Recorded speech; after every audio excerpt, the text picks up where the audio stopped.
Howdy, howdy, everybody. Hope everyone's doing super well. Wanted to connect. We just barely, not too long ago, threw out a video. Let's say we didn't throw, we put one out. We produced a video. And it was on New Year's resolutions. And I got thinking about that as well. With New Year's resolutions, there's a lot of things that go into play. That we talked about with those New Year's resolutions, how they have to be powerful. They have to be a hard-hitting point in your life. There has to be a hard-hitting reason behind it to stay committed, to stay resolute, regardless of what happens in life. And I've got thinking about that and realizing that I missed something on that video, and I wanted to address it here with how do you set up, how do you provide yourself with real power behind what you're doing. And one thing that I learned a long time ago, and maybe you've heard of it, it's been around for a little bit, but it's just the acronym of SMART goals. And it says a couple things. It's smart to set up goals if you do it in the right way. It's something that can actually be powerful and can move you forward into success, and where you're achieving what you'd like to, and you're making this year and every year better than the last. So SMART goals is an acronym. If you haven't heard of it, then tune in, listen close, because this is really, it's so cool, it's so easy to remember, and it's powerful the way it works, the way you set up a SMART goal. So SMART goals, you can go online, and if you Google it, there's a few different versions. There's one that I learned forever ago that I like. There's a couple of words that interchange, and I don't have them all in front of me, but they do have a couple of them where I like, there's one that I really like, the way they do it. But if you go online, you can see different versions of it, and you can also see a worksheet for it. So I'm going to go ahead, and I've got a worksheet that I'll post either a Google link to it or something here at the bottom of the video. It's the worksheet that I like to use, and it's easy just to look at, write down your goals, and brainstorm. It's really an easy place to brainstorm, to kind of create, but to create those goals that you want to accomplish, or those commitments that you'd like to have this year. And so I would use that sheet. I recommend it highly, and create some goals. So let's jump right into what the SMART and SMART goals stands for. Okay, so SMART goals, the S. It has to be specific. So your goals, you cannot have a broad, loose kind of, hey, I'm going to do this year. I'm going to sell, for me, real estate. I'm going to sell more homes this year. That's a great goal, but it has to be specific. It can't be that simple. That doesn't provide enough drive, because if I sell one home, that's more homes. I guess one more home is enough to fulfill that goal. And so it doesn't, yesterday we talked about how it has to push your limits. I feel that goals need to push your limits. So being more specific, what are you going to do in your goals? So this year, I want to sell 40 homes. And for me, I'm a solo agent. I don't have a team. I don't have admin support. I do all the paperwork and all the marketing and everything right here. So for me, that's a goal that will push me. So it's specific, 40 homes. When do you want to sell those homes? You have to get specific about your goals. So other things, just looking at my worksheet, it's like, what do you want to achieve? Who needs to be involved to accomplish this goal? And when do you want to have your goal finished by? So there's the timing aspect, who's going to be involved, and why should you achieve this goal exactly? And also with that, you could also talk about tools, maybe specific about how you're going to accomplish that a little more. Are you going to do it through, so in my case, we'll use this as an example of a sudden. So for real estate, am I going to focus on investors, first-time home buyers? Am I doing everything, all the above? Am I focusing on helping folks sell their homes, and as the main driving force behind my achieving the 40 sales this year?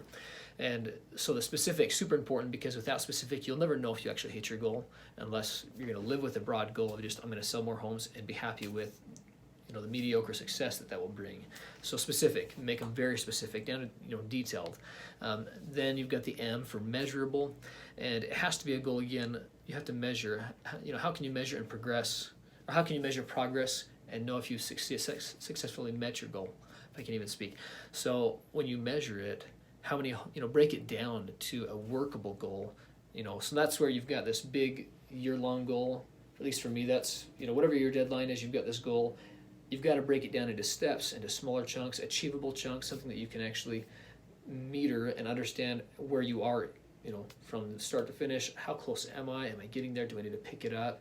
Am I ahead of schedule? Maybe I'm halfway through the year and I've sold, 30 homes. I'm way ahead. At that point, and this is another thing, at that point, we set new goals. If you're way ahead, set new goals, push yourselves further, say, hey, 50 homes this year.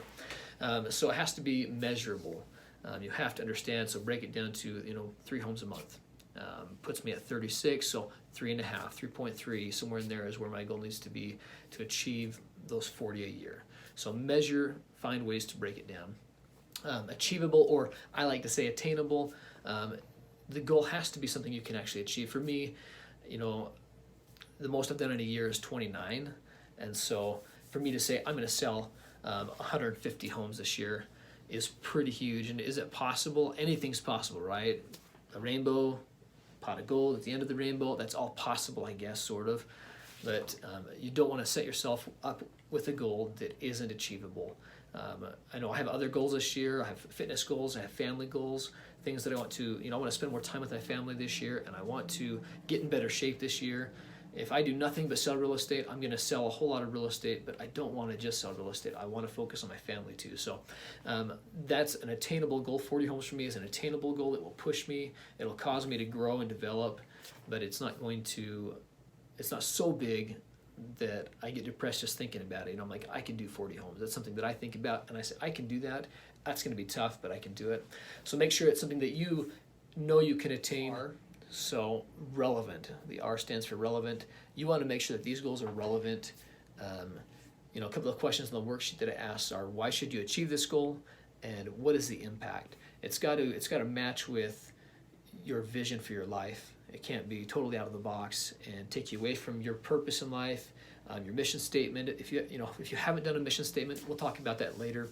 But in a later video, we're going to talk about mission statements and the power that those can give you and the purpose.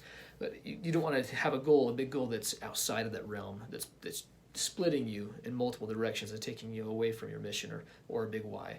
So if you've got a big why, hopefully you do, and you've got something that's driving your everyday actions, this goal needs to be relevant to that. It needs to have impact that helps you with that.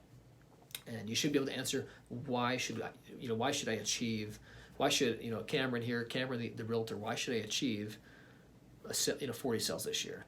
And I can give you a bunch of different reasons why I should do that. What it's going to do for me in 5 years from now, because it matches with my 5-year goals, not just, so 1-year goal of 40 homes, but there's a 5-year goal, there's a 3-year goal, there's a 1-year goal. They all match and build on top of each other. Then T, you've got to, again, it needs to be timely. So you don't want to have a goal. My 5 and 3-year goals, I don't go beyond 5 years, because so much can change, in the landscape of your life. So much can change in a few years that, and those goals constantly evolve, and they, either goals don't totally disappear because they become irrelevant, or I expand my goal, I increase it, I decrease it. You got to fluctuate all constantly with your 5, 3, 1 in your year goals.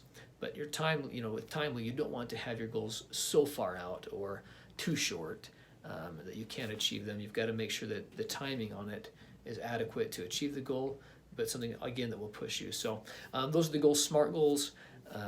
You've got to have specific goals that are measurable, that you can attain, they're relevant to your life and your mission statement and who you want to become, and then they're also timely in a manner that you can achieve it. It's not too far away, and it's also not too close.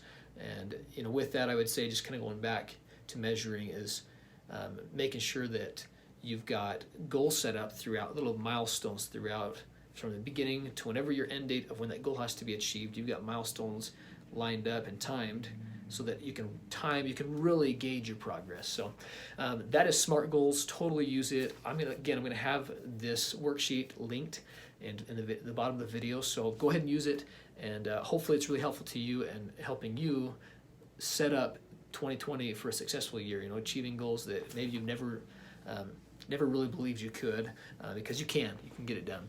Thanks for tuning in, you guys. Hey, if you're watching this, you got it to the very end of the video, and thank you so much for tuning in and watching. Go ahead, hit the subscribe button, the bell notification, and we'll get things moving. Every Wednesday, we'll have new videos coming out, and so as far as topics go, if you've ever got a suggestion of something that you want to learn about, whether it's just about contracts, how to fill them out, or best practices with those, or investment tips and tricks, whether you're buying your first flip, whether you're investing in multi-unit deals or commercial. We'd love to answer those for you, and we'll get videos out, questions answered. Just go ahead and reach out to us and let us know. Thank you again for tuning in, and super excited. We'll see you guys next Wednesday.